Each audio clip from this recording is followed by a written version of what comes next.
Sejam bem-vindos ao Agora Agora, tá? A gente promove conversas descontraídas sobre a vanguarda da mídia. A gente tem alguns rituais. Primeiro, alguns avisos, assim, tem água. Quem quiser tomar uma água ali, o banheiro fica, quando você sai do estúdio, fica logo ali do lado. Então fiquem à vontade. Eu peço só para ter um cuidado no manuseio da porta, porque ela faz um barulho desgraçado. A gente tem 2 rituais. A gente começa com esses rituais. O primeiro ritual é que esse lindo macaco, que é nosso mascote, nosso símbolo, ele vai rodar na mão de vocês junto com essa panelinha de poscas, na intenção de vocês riscarem, interagirem, fazerem o que quiser com ele nesse sentido.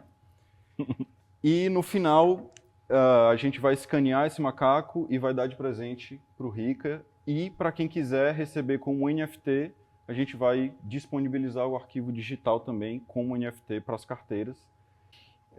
Então é isso, esse macaco ele era um arquivo digital, ele nasceu digitalmente, né? A gente montou ele e imprimiu, depois a gente escaneia e devolve o digital para vocês e o físico fica com o convidado do dia.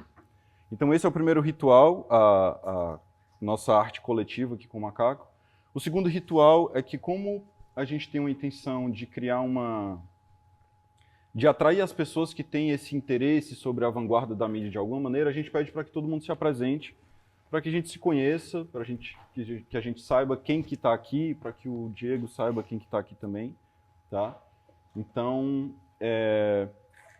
Nanda, tu quer começar se apresentando? Por gentileza, como sempre. Como sempre. Te agradeço. Gente, boa noite. Boa noite. Para quem não me conhece, eu sou Fernanda Cruz, mas todo mundo conhece como Nanda, então podem ficar à vontade. Eu sou estudante de publicidade e propaganda aqui pela Unifor, estou indo para o meu último semestre. Além disso, eu estou na equipe de organização, estou como coordenadora de produção e além também estou como embaixadora aqui na Unifor do Agora Agora. Participo desde o começo como embaixadora, então é uma honra estar aqui, uma honra ter mais uma edição acontecendo aqui e ter mais uma edição do Agora Agora e ter vocês presentes aqui com a gente. Estou muito curiosa com o que o Diego vai falar com a gente.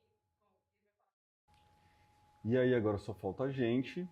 O meu nome é Renan, eu sou diretor criativo e futurista, muitas vezes com o chapéu de professor.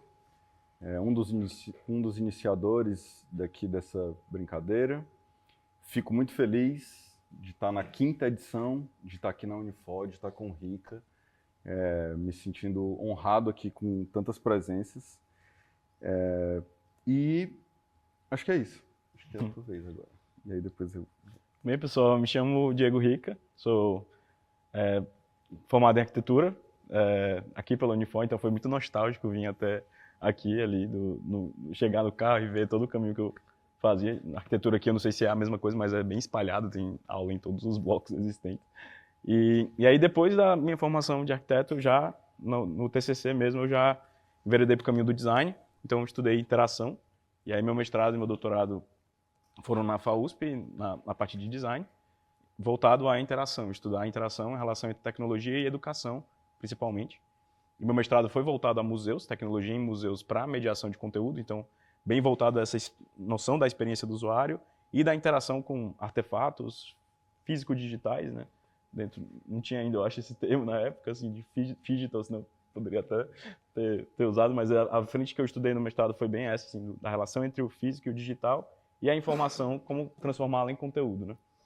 E no doutorado eu estudei atenção em realidades estendidas, então eu meio que pensei como que a gente consegue expandir o conteúdo de um museu para fora dos muros dos museus e das instituições e levar isso para a vida cotidiana. Então, eu tenho muito essa noção do aprendizado cotidiano, né, do ensino cotidiano, e como que as realidades estendidas elas estão muito próximas, né, de chegar numa esfera em que a gente vai ter conteúdos espalhados no nosso cotidiano de maneira geral.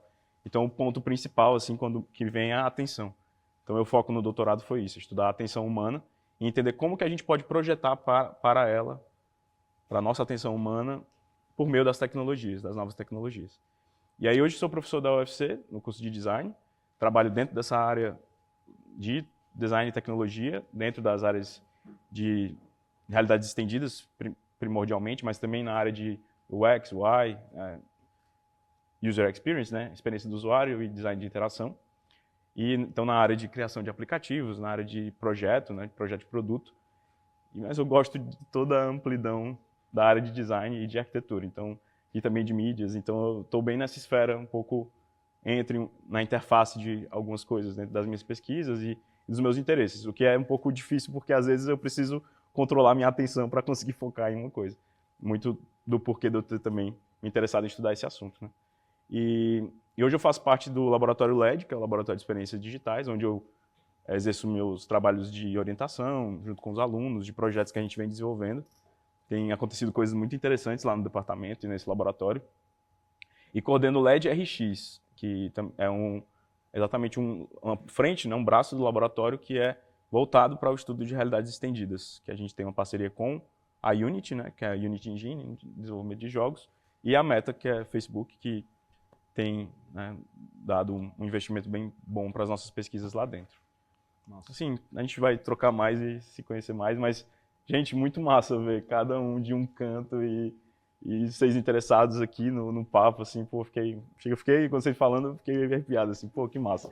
Que da hora, velho, que da hora. Eu conheço quase, assim, poucos, né, que eu conheço, então é legal falar e ver, e trocar, né, a gente vai, pelo que o Renan falou, é muito uma troca, né, e honrado demais de estar aqui com o convite de vocês e a galera que eu admiro, assim, de verdade, o pessoal que faz um movimento em Fortaleza e faz acontecer mesmo, e no Brasil, né, assim, a gente se conheceu em São Paulo, né, nos cursos de realidade, de projeção mapeada, de mapping, e ver tudo isso acontecendo, né, alguns anos atrás, e a gente aqui agora, né, trocando essa ideia.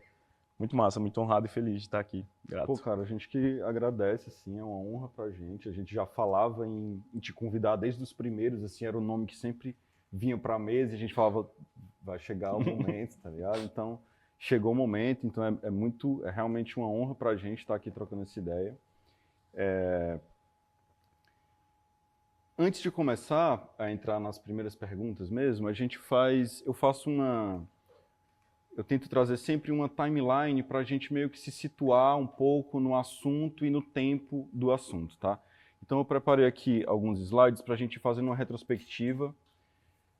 Nem todo mundo estava vivo nesse momento aqui, mas em 1964 nasceu o primeiro protótipo do que seria o mouse, né?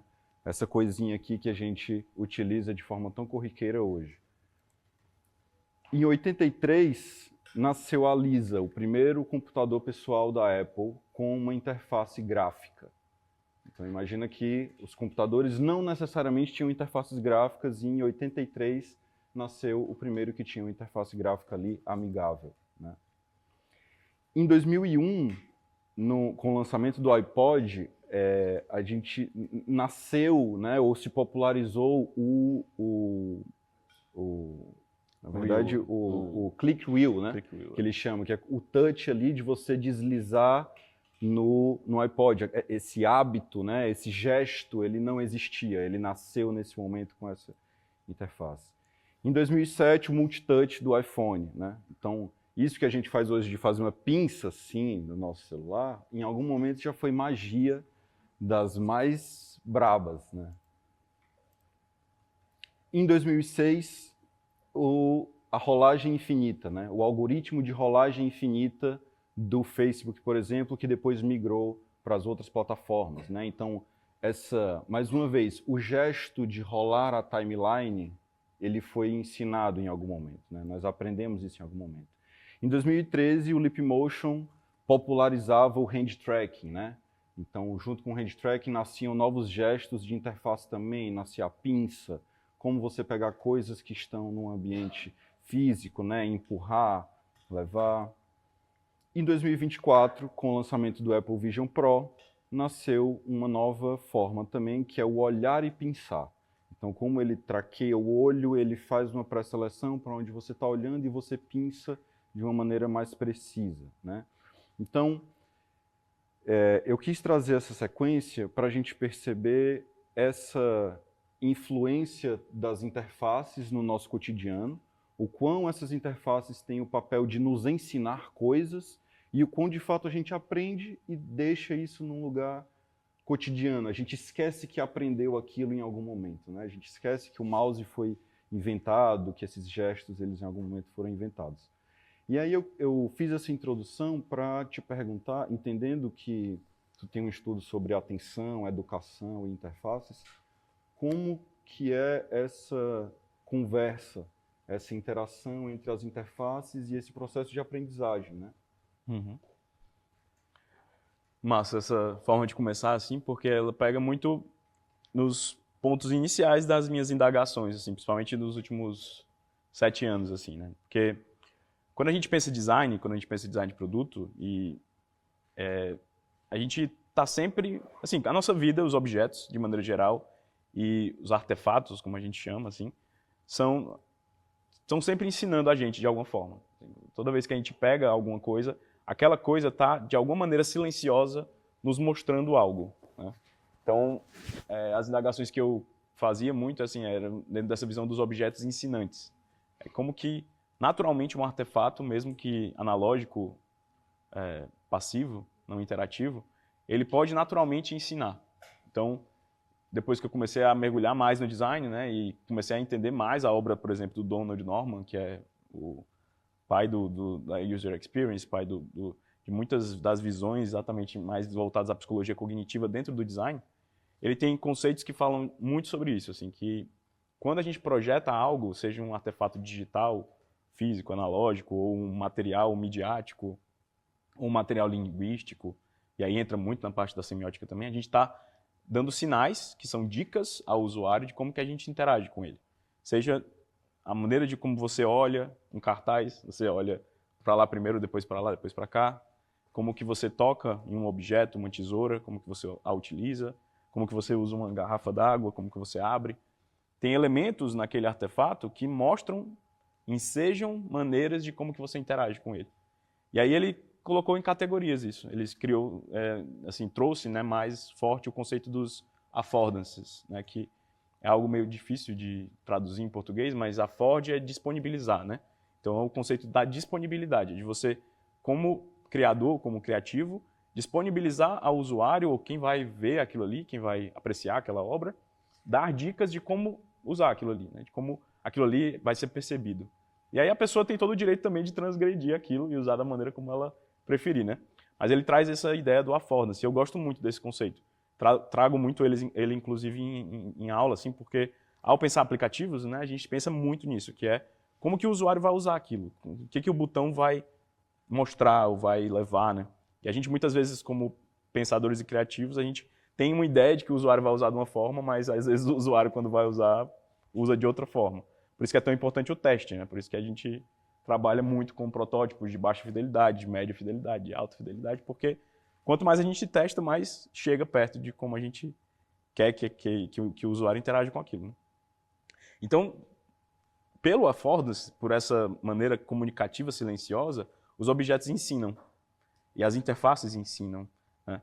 E aí ele traz outros conceitos como significantes, como os elementos, as restrições, os constraints, né? Que eu acho que é muito legal também isso, que dá criatividade, por exemplo. Se a gente tem uma ideia mirabolante e ampla, é muito difícil você criar dentro dela. Então as limitações, elas ajudam a gente a criar dentro de um cenário.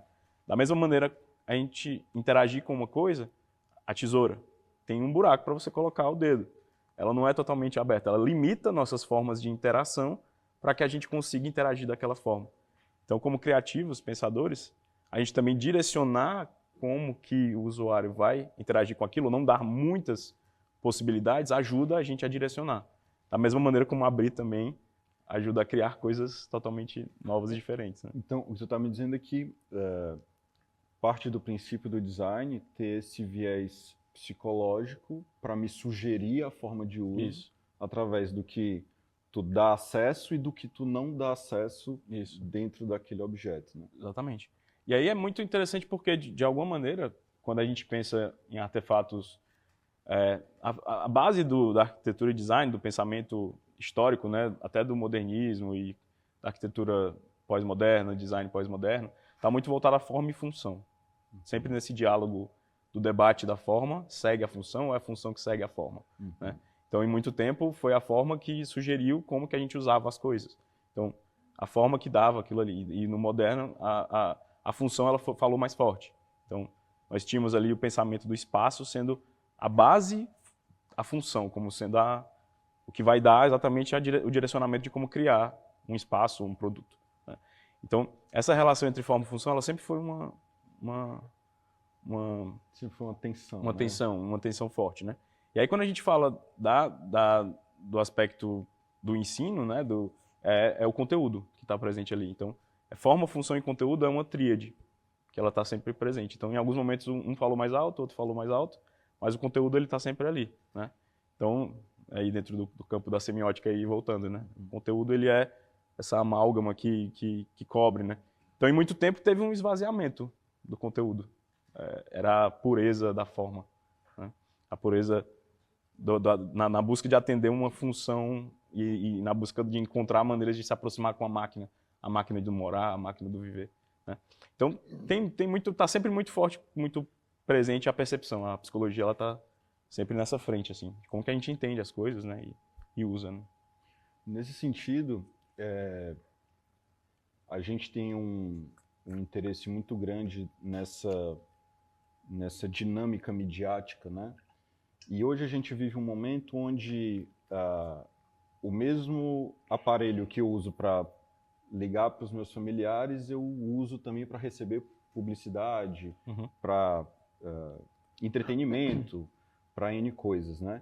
Então, uma vez que os objetos ensinam, os celulares, enquanto, né, os smartphones, eles ensinam, os aplicativos dentro dos smartphones ensinam.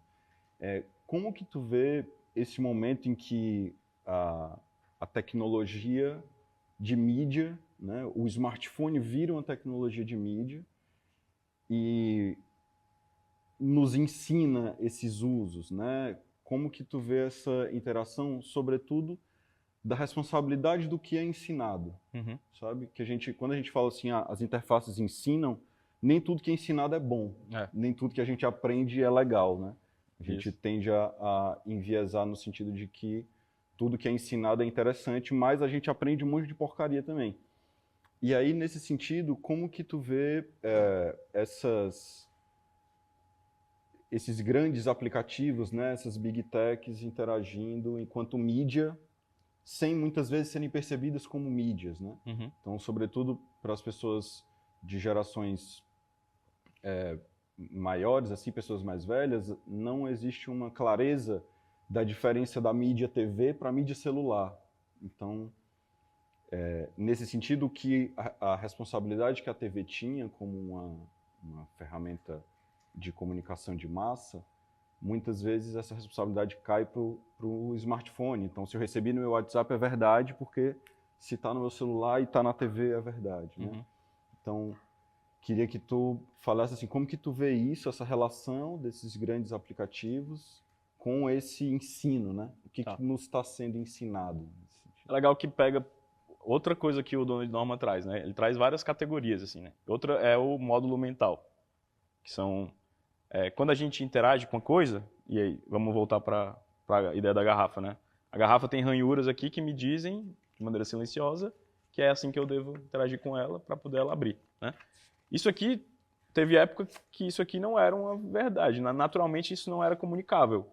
Então, depois de muitos usos e maneiras de comunicar sendo dessa forma, nós criamos um módulo mental que entendemos como humanidade, no geral, de que algo desse tipo sugere que se deve utilizar dessa forma.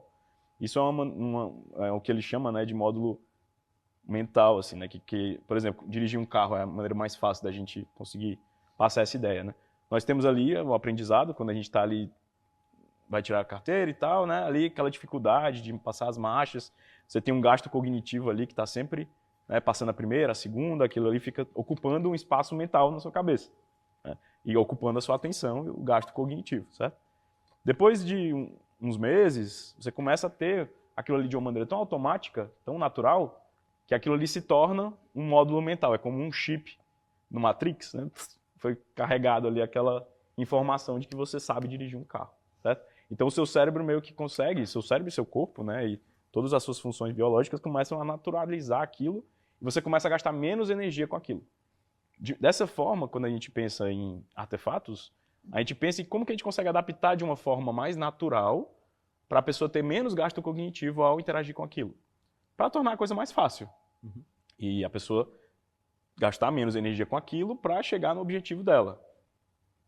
Na maneira linda e bonita de falar. Em né? tese. Então, em tese, assim, não, estamos pensando em algo para facilitar as vidas humanas e para fazer com que as pessoas consigam se comunicar melhor e chegar nos seus entes queridos de maneira melhor. Na pandemia eu conseguia falar com meus pais no dia a dia e vê-los, né, e observá-los, e a gente trocar ideia e como se eles estivessem ali, né? Tudo isso atender objetivos, né? Então, a tecnologia ela utiliza desses módulos mentais, dessas maneiras naturais do cérebro funcionar e dos seres humanos funcionarem no geral, né? Porque todo mundo funciona de maneiras diferentes, mas tem algo que nós, como humanidade, temos um padrão. Esse padrão, o Norman chama de módulo mental, certo? Então, são técnicas que nós, designers criativos, de maneira geral, podemos usar para controlar a mente humana. Controlar muitas aspas aqui, tá? Mas, nesse sentido, são técnicas. É um superpoder que a gente tem de conseguir dizer com o usuário naturalmente faça o que a gente quer que ele faça. Que é muito perigoso. Concorda? Assim, é perigoso pra caralho.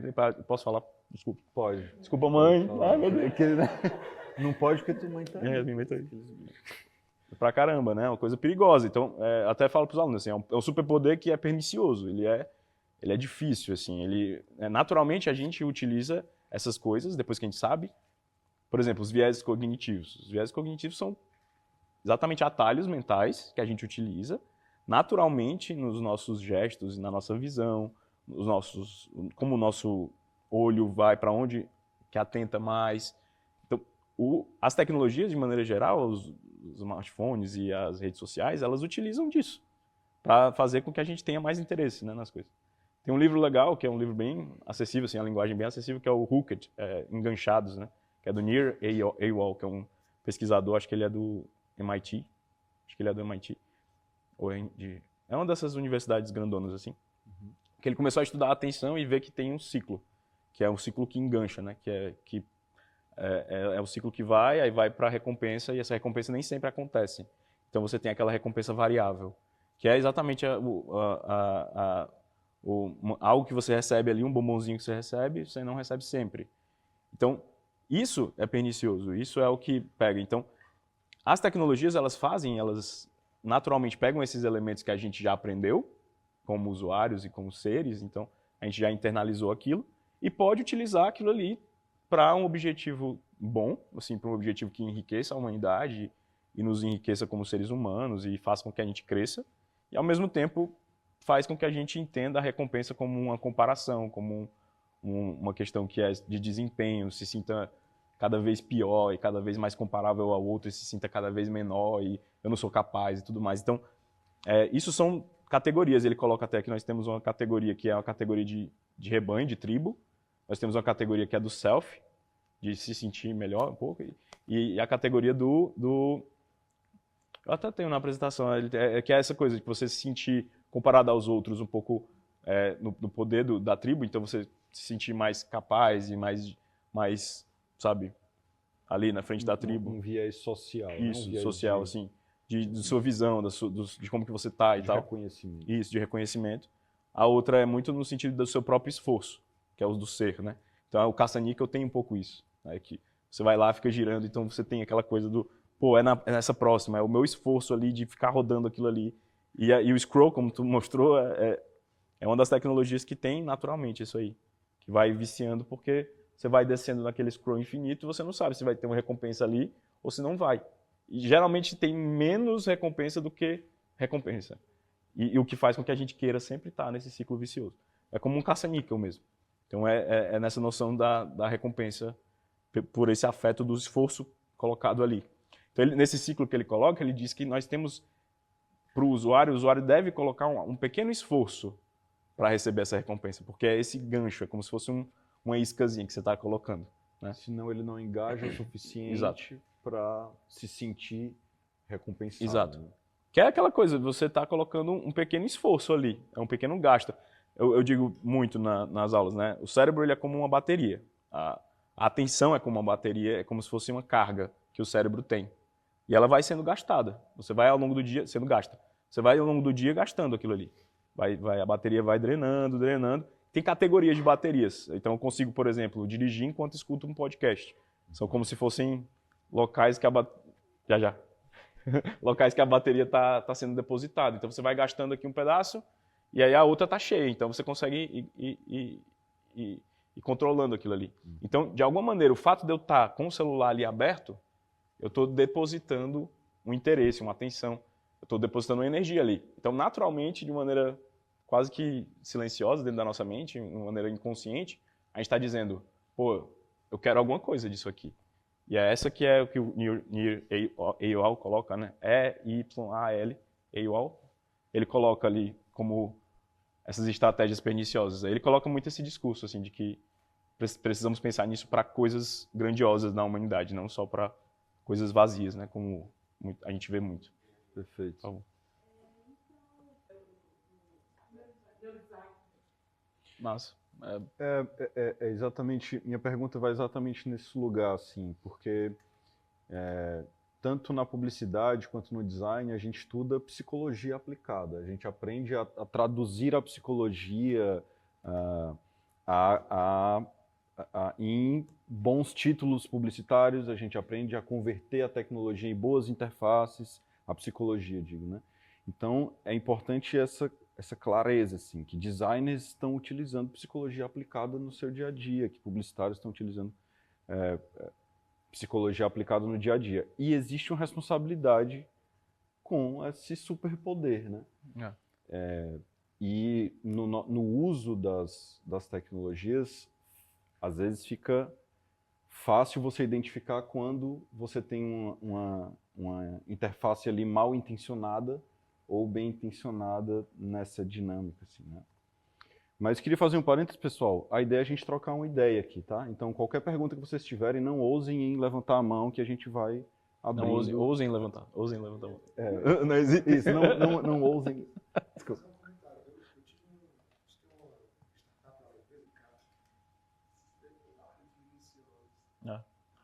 É nessa minúcia que eu acho que é o grande disso que a Carol trouxe aí, né, André? Foi muito nesse ponto aí que eu transitei nesses anos recentes, assim, porque me vinha muito a dúvida, né? Tá, e aí a gente tem ali, então, a possibilidade de ensinar. Objetos ensinam.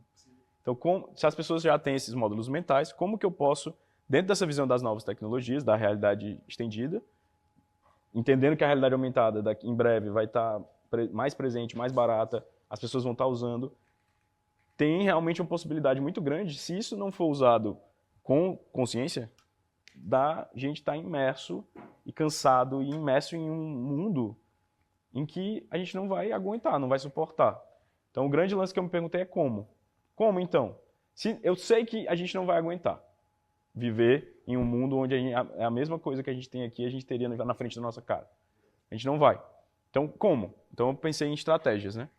Aí a base dessas estratégias teve muito essa visão da psicologia cognitiva, né? Não tanto neurociência, que a neurociência já pensa muito na questão, posso estar falando uma grande besteira, mas ela pensa muito nessa noção morfológica do cérebro, na questão hormonal, na questão dos estímulos e neuroquímicas. Então, esse ponto eu também cito em alguns momentos, mas eu fui muito pelas questões do comportamento. Então, eles estão mais voltados à psicologia cognitiva no sentido do entendimento da mente e comportamento. Claro que tem ocitocina, todas as questões dos estímulos e tudo mais, está muito ligado ao que a gente está falando. Mas é um universo, assim, um campo assim, incrível e difícil também. E esse também é difícil e também é complexo. Aí eu tive que optar por um caminho. E o da psicologia cognitiva tem uma relação bem próxima com muitos autores. O Donald Norman, inclusive, veio da psicologia cognitiva, ele é engenheiro, inclusive foi presidente da Apple durante um tempo e tal. Então, o cara é incrível, assim. E ele teve essa visão durante muitos anos, assim, né, da psicologia cognitiva, do entendimento da psique humana. E aí, nessa noção da psique, ela tem muito essa coisa gradual, são hierárquicas. Então, existe um nível que é o nível que a gente... Enfim, acho que tu ia perguntar alguma coisa nesse sentido, né, mais pra frente. Mas se quiser entrar nesse assunto, tudo bem. Na verdade, eu ia pedir para tu explicar um pouco mais o que é a realidade aumentada, o que é a realidade estendida, mais pra gente... Depois a gente entra nessa... conceitos, depois a gente vai entrando nas profundezas. Tá bom. Bem, realidades estendidas, né? Isso. É um conceito que ele é o que a gente chama de conceito guarda-chuva. Imagine então um guarda-chuva, o guarda-chuva ele consegue pegar muitas coisas, né?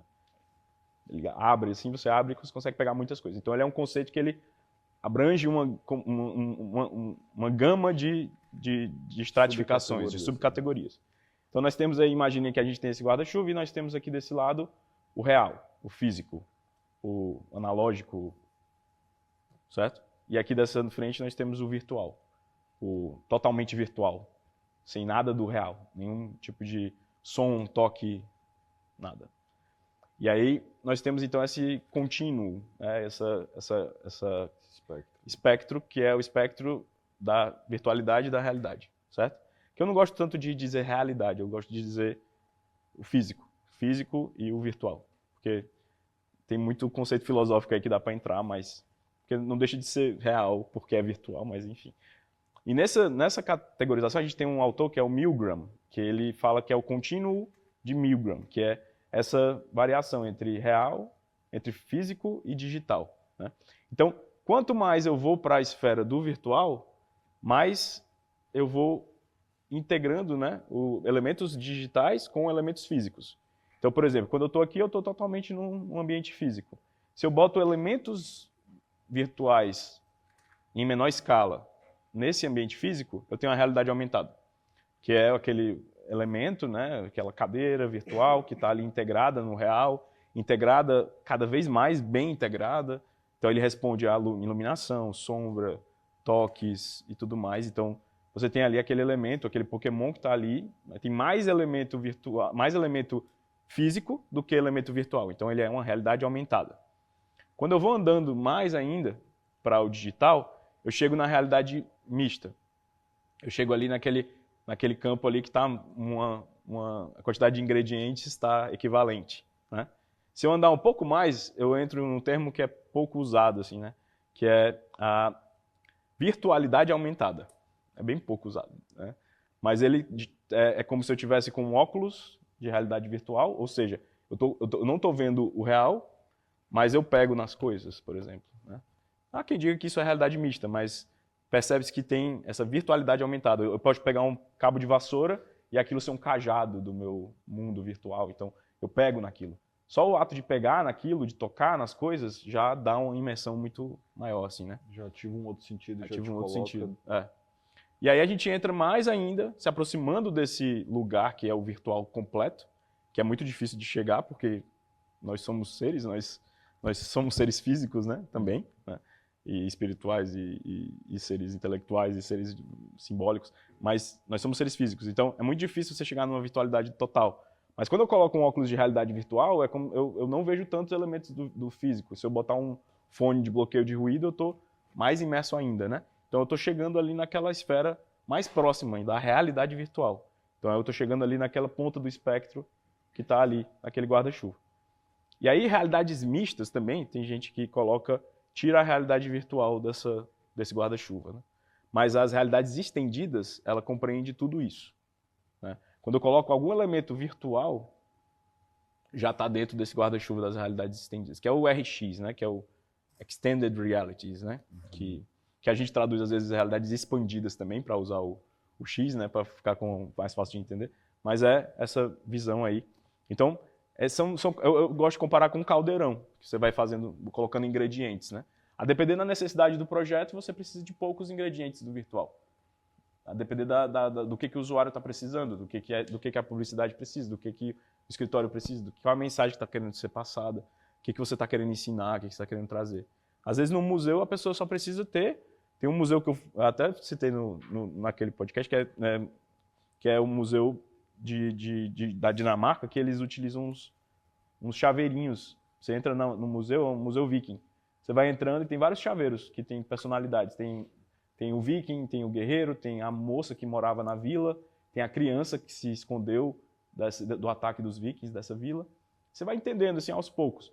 Aí você pega esses chaveiros. São chaveiros físicos, chaveiros mesmo. Você vai andando. Aí você entra no museu, um museu de antropologia. Então são artefatos reais dos vikings. Você vai andando, cenário super, né, museografia lindíssima. Aí você vai andando e aí chega numa cota de malha, numa espada. E aí você coloca aquele chaveiro sobre um dispositivozinho assim. Coloca o chaveiro aqui. Aí você escolhe o personagem que você quer. Aí você coloca, você escuta a narração daquele personagem sobre aquele artefato. Ou seja, você escuta a criança indo se esconder. Ah, ele chegou com aquela espada aí, não sei o que, e o som rodando assim, tipo, coisa cinematográfica mesmo, e é só som. Então, a realidade aumentada, ela é difícil de definir, é difícil de categorizar, porque depende, depende muito.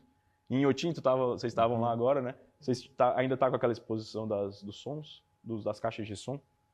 O som da Terra? Não, é mais das antigo. Caixas de sons, não. Tem uma exposição que é incrível lá, tinha, né? Talvez, são 27 caixas de som. Você entra na sala, você escuta pessoas conversando. Aí elas... Você começa a ouvir as pessoas conversando. E aí, aí quando você começa a caminhar na sala, você começa a notar que cada caixa é uma pessoa. Aí você vai andando e vai notando. E aí fica aquele burburinho das pessoas conversando, como se cada um aqui conversasse uma conversa paralela. E aí, do nada, eles começam a cantar. É um coro. Coisa mais linda do mundo. Tipo assim, e é só isso, assim, nesse sentido. Sim. São as caixas de som e cadeira, e puffs. E a experiência é muito imersiva. É muito imersiva.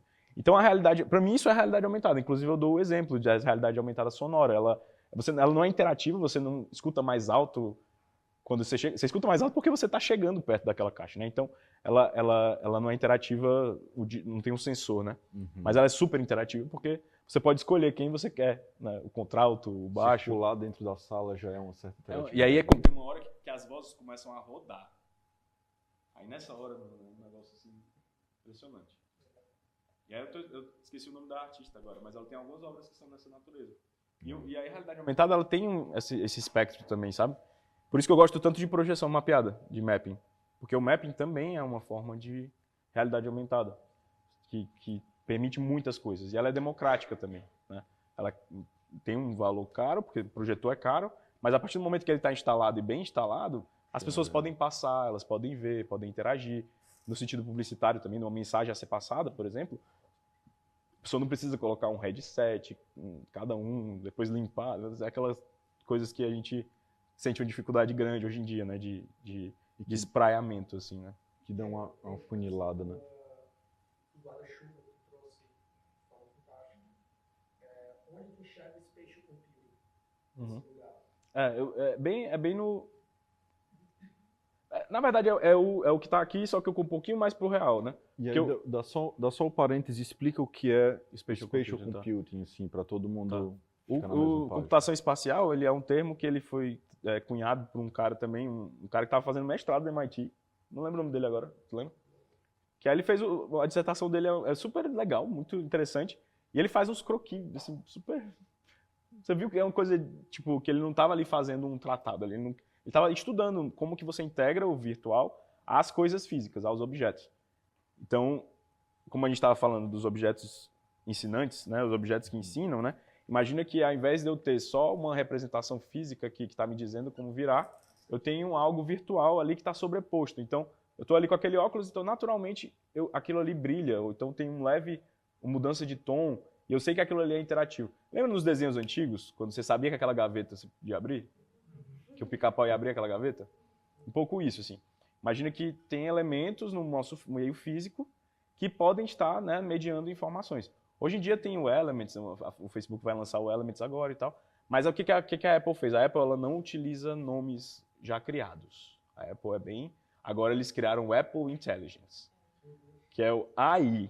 Eles usaram a mesma sigla, mas eles não criaram a Artificial Intelligence, eles criaram a Apple Intelligence. Da mesma maneira, eles não criaram a realidade mista. Eles pegaram e criaram a computação espacial, que é o mesmo conceito, só que é a maneira de você integrar o virtual ao físico, mas o que é massa de trazer um outro termo é porque ele torna-se mais claro o que é o objetivo. Então, inclusive na tese, o final da tese é exatamente tentando encontrar essas estratégias que eu acho que é o caminho. O caminho é esse, assim. Eu vejo que o caminho, para a gente não sobrecarregar, é pensar em estratégias de como essa informação, esse dado, ele pode estar integrado, vou usar um termo em inglês, seamlessly. Como é que eu traduzo isso? É tipo de uma maneira... Ao tipo, mesmo tempo. Uma coisa assim... Simultaneamente. Assim, é natural, de uma forma muito natural, assim. De uma forma fluida, porque você está ali e aí você sabe que aquilo ali é interativo. Quando a necessidade surge, aquilo ali se torna... Vem um pouco mais para frente da sua atenção. Mas se não for necessário, a inteligência artificial vai chegar num ponto muito breve que a gente não vai precisar mais dizer, falar, porque nós somos. E assim, quando a gente disser para a máquina, ou então expressar para a máquina, nos nossos gestos e na nossa maneira de viver, ela vai entender naturalmente como é que a gente prefere as coisas. Então imagine, né, que realmente, hoje o Spatial Computing, né, a ideia do Spatial Computing usa muito a visão computacional, que é a visão computacional é como que você consegue pegar uma imagem, um vídeo, e categorizar esse vídeo, por exemplo, inserir elementos e esses elementos se integrarem no meio físico. Então vamos lá, uma pessoa caminhando na rua. Existem padrões, né? As placas elas têm um padrão. O meio-fio tem um padrão, a faixa de pedestre tem um padrão. Então, esses padrões a máquina consegue ler facilmente hoje em dia. Então imagine que como é que eu consigo então inserir dados naquilo ali sem sobrecarregar o usuário. Ou então, por exemplo, se eu sou um usuário que eu preciso saber onde está o meio-fio, se eu sou uma pessoa cega, se eu sou uma pessoa que eu tenho baixa visão, ou se eu sou uma pessoa que eu quero entender exatamente quando tem um prédio histórico que tem uma informação interessante. Essa informação ela pode estar sobreposta no meio-fio. Então, quando tem uma informação interessante, aquilo ali solta um leve variação tonal de som ou de imagem. Ou então tem uma leve sombra que parece ali. A sombra é um negócio muito mágico. Você consegue brincar com a sombra, né, de um jeito muito legal. Então eu penso que são caminhos desse tipo, sabe? Que aí eu entrei meio que na tangente do que eu tava... Não, mas sem querer, bom. mas foi. Manda. Dúvidas ainda sobre o conceito que tu trouxe sobre realidade. Como é que ela pode realmente entender que ela está numa realidade aumentada? Massa. Dentro dessa primeira... praticamente meu co-orientador da tese, lá da USP, ele é um cara muito legal. Vale a pena vocês pesquisarem as obras dele. Ele é muito didático, assim. É o Romero Tori, o nome dele. Ele é lá da engenharia, mas hoje ele está na arquitetura, na FAO. Na pós-graduação da FAO. E ele tem, assim... Ele não fala realidade mista, ele fala realidade misturada. Mas ele tem essa mesma... Começar a adotar isso também. É mais brasileiro, E aí... Romero Tori, T-O-R-I. E aí eu tive alguns debates com ele desses pontos, assim. Porque se eu pegar uma projeção, um projetor e colocar numa parede, ele não é realidade aumentada. Mas por que não? Porque eu não estou integrando com o físico. A partir do momento que eu pego aquilo ali, mapeio e de alguma maneira interajo com o real, aquilo ali se torna uma integração, sabe? Eu não estou só jogando, eu estou conversando. Tem um feedback ali. Pronto, é esse feedback que é o ponto. Eu não estou só jogando um Pokémon ali. Vocês lembram do Pokémon GO? Quando você mexia o Pokémon passeava aqui. Aquilo não é realidade aumentada. Foi mal, desculpa aí. Aquilo ali eu estou colocando um texto, uma imagem sobre uma imagem, sobre uma coisa. Não é realidade aumentada. Mas a partir do momento que o Pokémon ele se fixa no lugar e eu mexo o celular e ele está ali, ele responde a uma luz, ele se esconde atrás, tem uma oclusão, aquilo ali se torna uma integração. Então, tem uma conversação, existe uma conversa entre o físico e o digital. Mas essa conversa ela tem que ser passada pelo usuário, porque, por exemplo, para o Pokémon interagir com o ambiente, a gente tinha que mexer nele. Uhum. Ou seja, ele tem que passar pela gente, tipo assim, a gente é essa conexão entre esse digital e essa realidade. Essa pergunta é legal, ela pega muita coisa. Dá para ir para outros caminhos, dá para ir para Kant, Hegel. Mas assim, nesse sentido, o ser e o mundo, eles estão sempre em conexão. Toda vez que a gente está ali, o design ele é a interface, o design está entre o ser e o que a gente quer fazer. Aí a gente precisa de algo. O macaco do 2001, a partir do momento que ele pegou o osso e usou de uma ferramenta para matar o outro macaco, a humanidade começou a se desenvolver. Não é? No filme? Passa o corte, joga para cima, é o corte mais longo da história de bilhões de anos. Cortou, é uma nave espacial, está no futuro. Os últimos a assistir, né? Porque essa nova juventude... Vocês assistiram 2001? Quem não assistiu, assista, vale a pena. Assista. Dever de casa. Pronto. Então, é a ferramenta. O lance é a ferramenta. Design é interface. É o que está entre o ser e o que a gente quer fazer. Isso está na base de muita coisa. Assim, se a gente pegar o Vygotsky na educação, ele fala que o aprendizado vem pela interação com o meio. O aprendizado está no meio, ele é materialista dialético, então ele está bem voltado a essa coisa Marx, do aspecto materialista dialético, porque é uma dialética com o mundo. Ou seja, é conversacional. É tese, antítese e síntese. E isso gera ciclo, um ciclo conversacional da interação. Interação é isso. Então passa pelo humano, né? Óbvio. O ser é o que gera. Tem um só. Aí tem um outro, ela fez duas, né? A questão em relação aos outros sentidos, é somente a visão? Não, são todos, são todos. Inclusive, eu trouxe até um projeto, mas não sei se vai rodar, mas é o das bolhas, é uma pesquisa que a gente está fazendo. Tá aqui, esse aí mesmo. É esse? É aquele vídeo aqui, esse vídeo aqui. A gente pesquisa muito. Eu gosto muito dessa parada do som, sabe, como realidade aumentada. E esse projeto foi um projeto recente que a gente fez, que o estudo era... A gente fez lá no LED, com o uso do Quest 3, que é esse headset que ele permite essa realidade mista com a câmera que ele tem.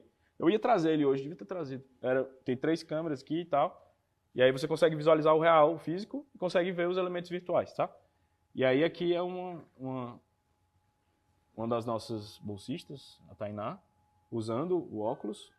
E aí a gente estava pesquisando exatamente como que a gente consegue direcionar a pessoa pelo som.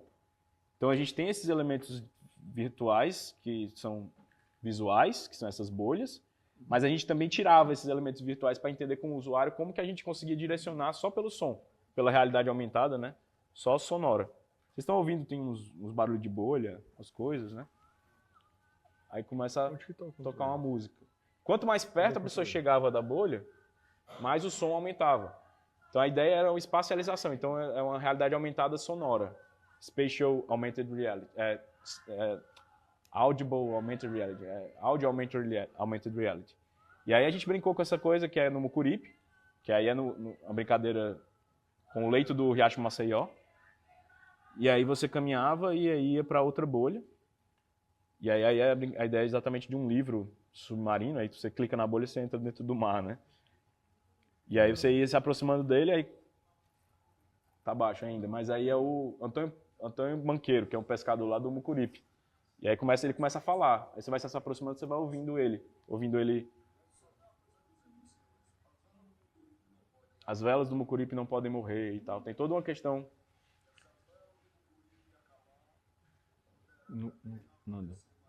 Não consegue aumentar? Aí aqui é o Farol, né? A Igreja de São Pedro dos Pescadores e tudo. Então foi uma tentativa, a gente inclusive escreveu um artigo recentemente a respeito. Então a gente pegava e colocava só elementos sonoros. Cadê ele? Tá aqui. André. Aí aqui, né? Aí depois colocava o elemento só o visual, aí depois fazia a integração dos dois e tal. O que se utiliza menos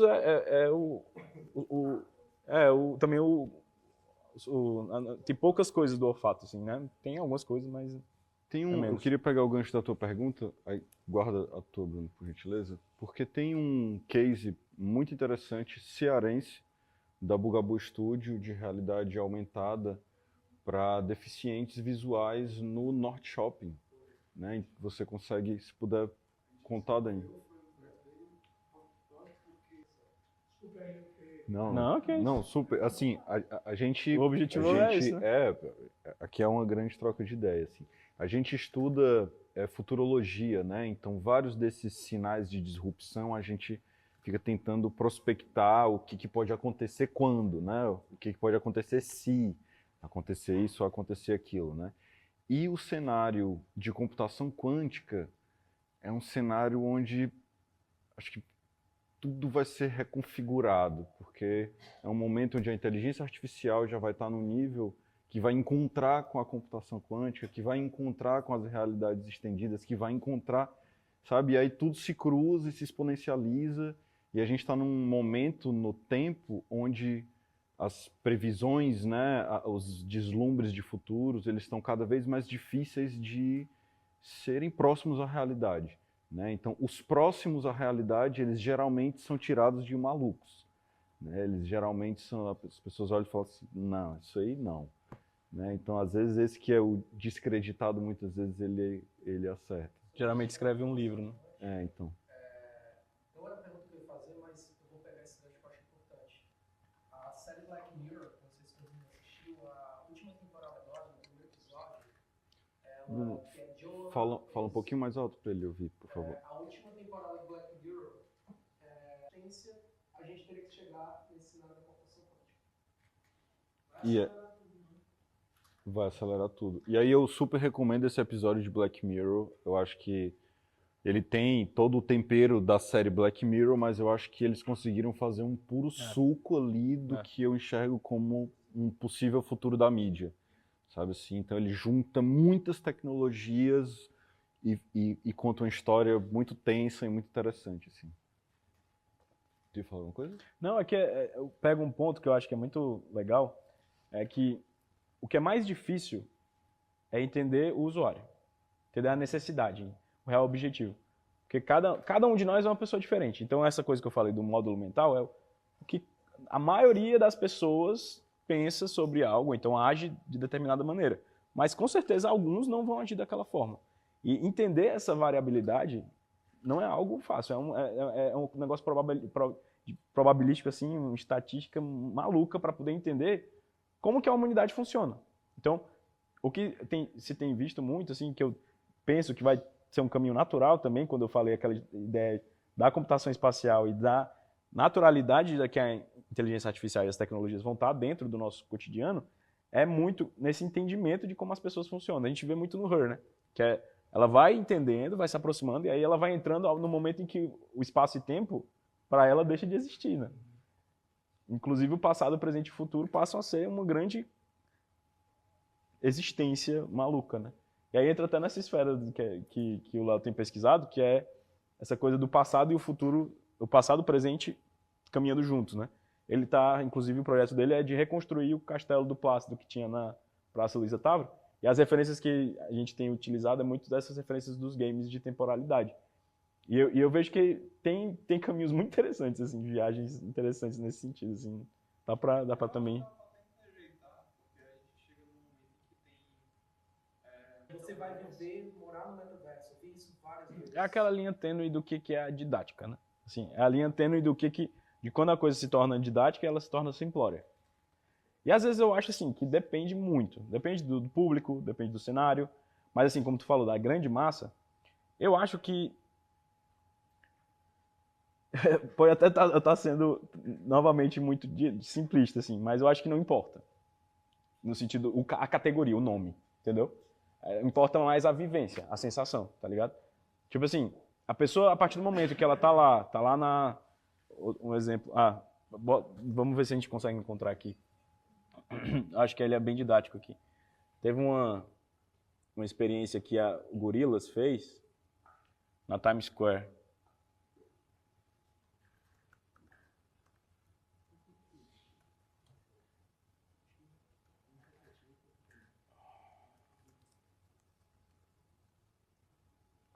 O que eles fizeram? Eles pegaram, botaram na Times Square, colocaram uma performance ao vivo, certo?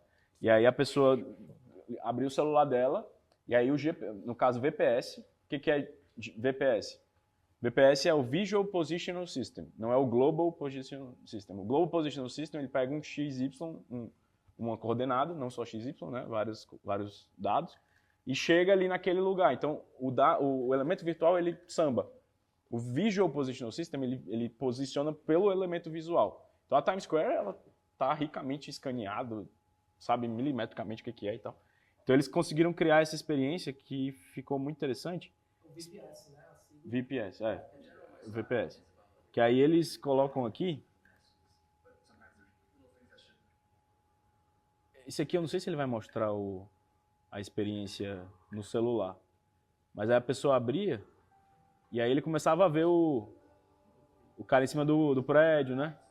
Cantando a música e tal. Mas ele não mostra exatamente o ponto principal que eu acho que é o... Tá aqui, esse aqui mostra. Que é o ponto que eu acho que é o grande lance, assim, da tecnologia, no ponto em que a pessoa não precisa saber o que é para poder usar, entender e fazer do jeito que a gente meio que está sugerindo a se fazer, né?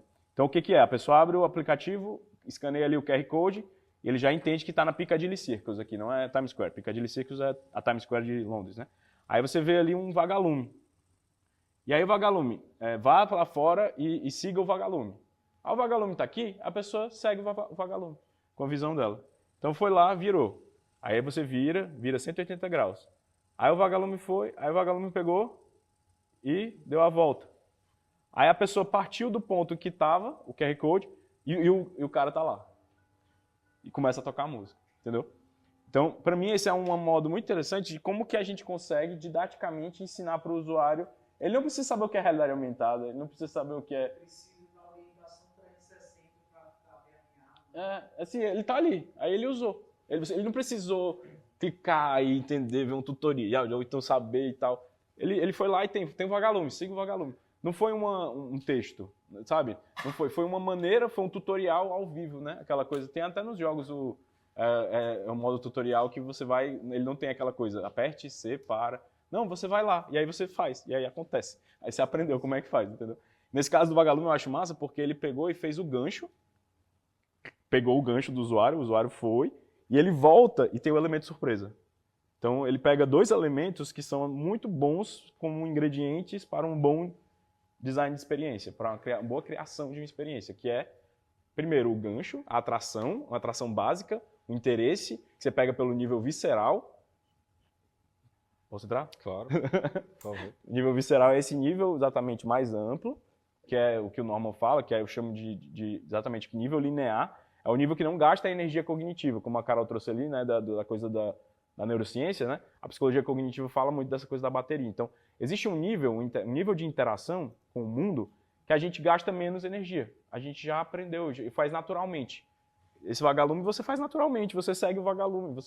Uma criança conseguiria fazer isso, às vezes um bebê. Hoje em dia os bebês é algo, né? Já entra, né? Então, já está naquele módulo mental.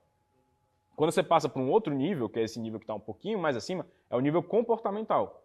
Então, eu não só gerei um interesse natural, um interesse por uma cor, por um elemento de brilho, por um interesse que eu gosto da cor vermelha ou da cor amarela, ou gosto do doce, do cheiro de flores, ou seja o que for, mas ele me pegou por esse elemento e me fez agir. Então, eu agi.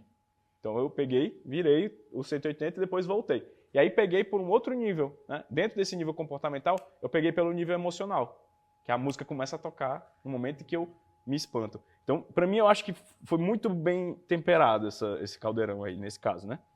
E aí, nesse nível, né, o terceiro nível, que é o nível reflexivo, ou nível cognitivo, que eu chamo de nível espiral, o segundo nível, que é o nível comportamental, eu chamo de nível circular. Por quê? Porque você está gerando esse comportamento.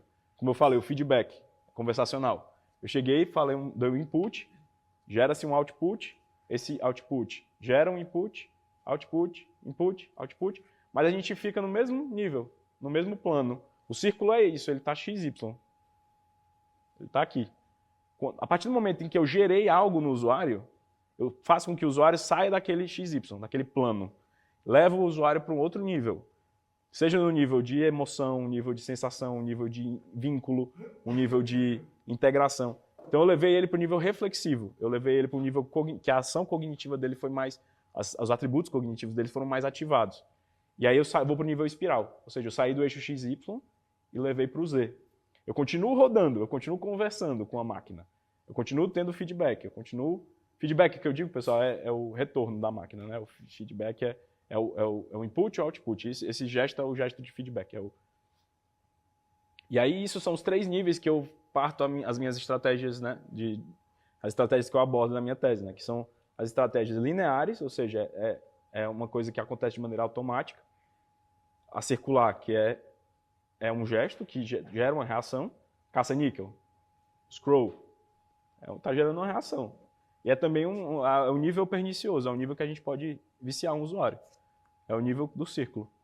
E aí, quando eu tiro ele daquele círculo e levo ele para uma reflexão mesmo da sua própria condição, ou uma reflexão de vínculo, ou uma reflexão de superioridade, de inferioridade, de medo, de dor, de angústia, eu estou tirando ele daquela coisa automática. Ele não está anestesiado. Ele está sentindo alguma coisa, né? Então, tem muita coisa que a gente pode dar de exemplo. Ele não está passivo. Ele não está passivo. Né? Algo gerou-se algo. Algo foi comunicado. Então, primeira idade, segunda idade, terceira idade, o Vygotsky fala, o Leontiev, que são da teoria da atividade, que é a teoria da educação histórico-cultural, eles falam que existe a operação, a ação e a atividade.